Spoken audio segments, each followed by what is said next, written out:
Hola, classe. Anem amb l'última part del tema, que s'anomena segle XVII i els Borbons. Al segle XVII, com hem comentat abans, la monarquia espanyola va sofrir una forta crisi econòmica i també una pèrdua del seu poder a Europa. I estos són els motius. Primer, una pèrdua de la població, ja que bona part de la població emigra a Amèrica. També bona part de la població són moriscos i són expulsats del territori. La Inquisició considerava que seguien practicant la religió musulmana i que això era un perill. Per tant, va decidir expulsar a 300.000 moriscos, la major part dels quals eren llauradors o artesans, i per tant va provocar un retrocés en l'agricultura i en l'artesania. I també molta població va morir a causa de la fam, les guerres i les epidèmies. La crisi econòmica també tingué altres causes, com per exemple el menyspreu del treball manual. Penseu que la societat, com que arribaven grans quantitats d'or, de plata i d'Amèrica, la població vivia de rendes, no li feia falta treballar i per tant no invertia en agricultura o en artesania. Tot això junt amb l'expulsió dels moriscos, que eren la major part artesans i llauradors, va provocar que molta gent no es preocupara per tindre cultius o per comerciar amb altres productes, i això feia que la base de l'economia se perguera tota. I per últim, l'últim dels motius de la crisi econòmica va ser la reducció de l'or i de la plata procedent d'Amèrica. La crisi econòmica del segle XVII, els problemes, el que van fer va ser agreujar les diferències socials. La riquesa se concentrava en les classes altes, els rics cada vegada eren més rics i els llauradors i els artesans cada vegada eren més pobres. També, com he dit, se va produir una pèrdua de l'hegemonia a Europa, la pèrdua del poder espanyol a Europa. Les causes? Doncs la primera és que els monarques varen deixar el govern en mans dels primers ministres, que s'anomenaven vàlidos. Ells estaven fora del país, amb guerres, preocupant-se per altres interessos, i el país el deixaven en mans d'altres persones. Un altre dels motius va ser la Guerra dels 30 anys contra França, Anglaterra i Holanda, on va perdre bona part del territori a Europa. I per últim, les revoltes a Catalunya i a Portugal en contra de l'augment dels impostos i del reclutament de tropes. Recordeu que els reis havien augmentat els impostos per poder pagar les guerres que anaven fent a Europa, com la Guerra dels 30 anys, i la població protestava per aquest augment i perquè reclutaven a la gent normal, foren militars o no, per a que anara a lluitar a Europa. Aquestes revoltes al final varen acabar amb la independència de Portugal, i Portugal ja, com és avui en dia, forma un altre país a banda d'Espanya.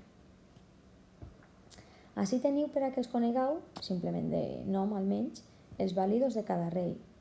Felip III va posar al duc de Lerma, Felip IV al comte duc d'Olivares, que potser siga el més famós de tots, i Carles II a Fernando de Valenzuela. Estem ja en l'arribada dels Borbons.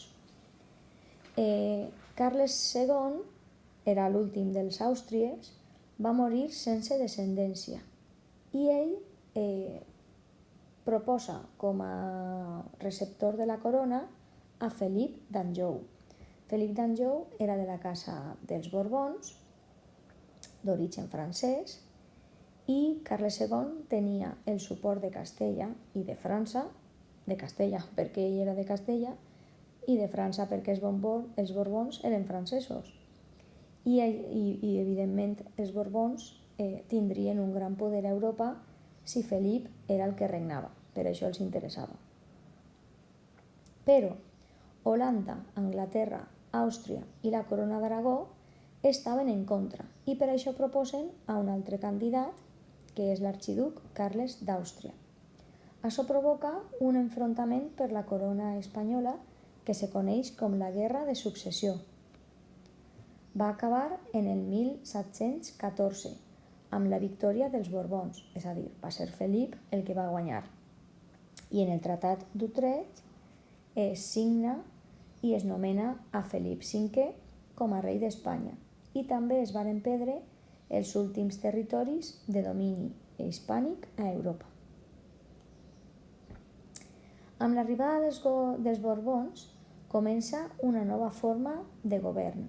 N'hi ha una primera etapa en la que regnen Felip V, Lluís I, Ferran IV, Carles III i Carles IV. Tranquils, que no s'heu de dependre els noms de memòria, simplement els nomene per a que mos vagin sonant.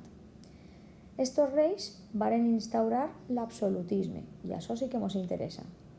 L'absolutisme era una nova manera de governar que centralitza el poder en mans del rei. És a dir, ara el rei ho controla tot. Imita el model francès. Recordeu que tots eren Borbons i volien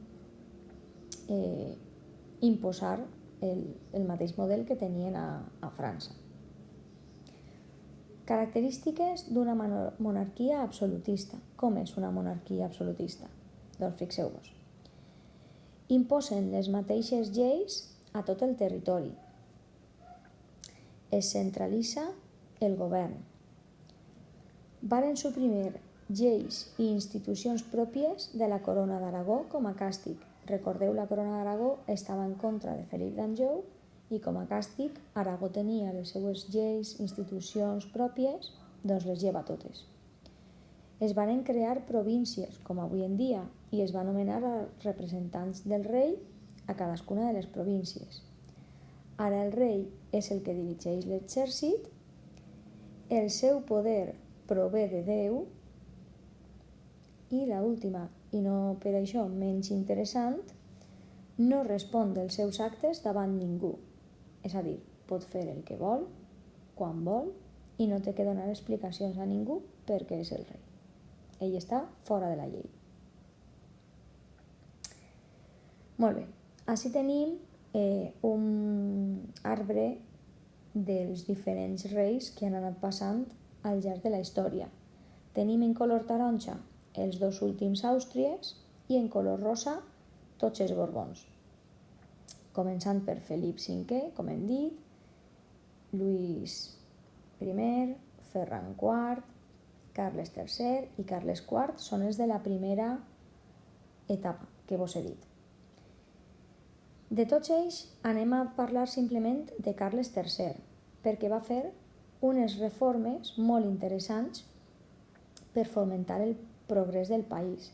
Per exemple, en el comerç.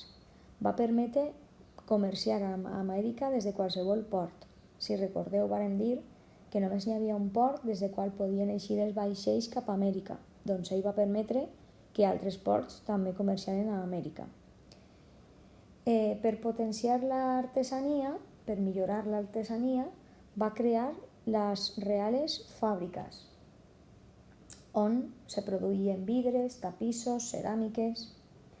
Per millorar la vida dels agricultors, va fer una reforma de l'agricultura i per elevar el nivell cultural de la població va reformar l'ensenyament i va crear escoles i acadèmies d'art i de ciències. Tornem a l'arbre. Després d'esta primera etapa vingueren Isabel II i Ferran VII, on Isabel II va trencar amb l'absolutisme que la resta de Borbons havien instaurat. Una tercera etapa ve amb Alfons XII i XIII. Fixeu-vos que ara ve Juan que s'ha quedat en color blanc perquè ell, Juan és el iaio de l'actual rei que tenim avui en dia. Juan li va pillar l'etapa del franquisme i en aquest període de temps no hi havia rei a Espanya perquè el que manava era Franco. Una vegada Franco va morir, va tornar una altra vegada el Borbón Joan Carles I, fill de Juan, i després de Joan Carles I, qui vingué?